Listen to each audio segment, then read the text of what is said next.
Let's break down today's speeches from Kier Starmer and David Lammy. And like many of you, I will say this is a slight step in a positive direction. It is unprecedented language from the Labour government that we're hearing. But what I want to discuss in this video is why this is nowhere near enough, why this is actually not offering us the solutions that we actually need. First thing to remember is when they are talking about suspending a trade deal with Israel, they are not talking about a current trade deal that is happening right now. They are talking about a future trade deal which will occur from the year 2030 onwards. So what the Labour government has said is if you don't listen to us, this could affect a future trade deal, but it will not affect what we are doing here and now.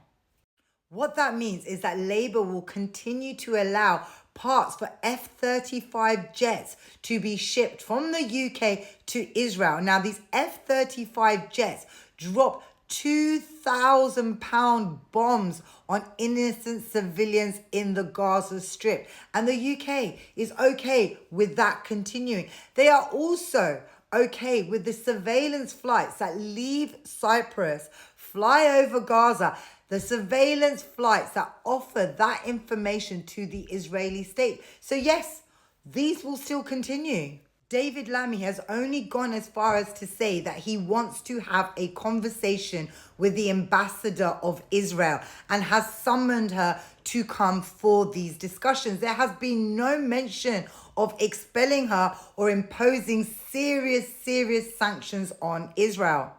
Starmer and Lammy appear to be using the correct terminology and language when talking about the siege on Gaza and the mass starvation of the people there. However, what solutions have they offered? We are fully aware in 48 hours, 14,000 children could possibly starve to death. This is all talk. We have seen no change. What was it we saw yesterday? 9 aid trucks go into the Gaza Strip. 9 aid trucks. 2 of those were carrying white shrouds to bury the dead.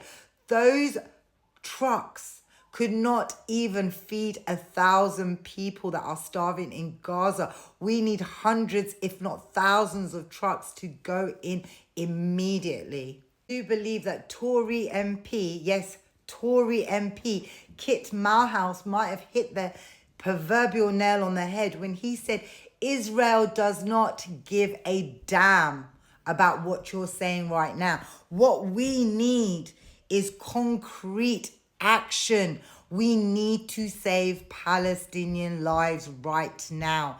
And when Kier Starmer was also questioned about how it was that a Labour minister was partying at the British Museum with members of the Israeli state, including the ambassador and VIP guests, partying at the British Museum while hundreds of Palestinians were being slaughtered in the strip, while we were outside under a section trying to highlight the fact that children are being slaughtered, that there is a Holocaust going on.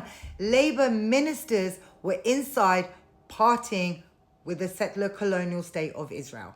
Another very important point to remember is Kier Starmer is part of Friends of Israel. David Lammy has taken so much money from Israel himself. So when they are talking about this, they are not looking at Israel as a settler colonial state that has existed since 1948 when it committed the Nakba and displaced 750,000 Palestinians. No. They seem to be directing everything they are saying at the current government. It is the language and the actions that the current government is taking. They are going to scapegoat Netanyahu as the problem and allow the settler colonial genocidal state of Israel to continue once he is disposed. So please, guys, open your eyes and read between the lines. This is not the good news that we were looking for. This is, like I said, some tiny Medica step in the right direction, but don't be fooled by the smoke screens.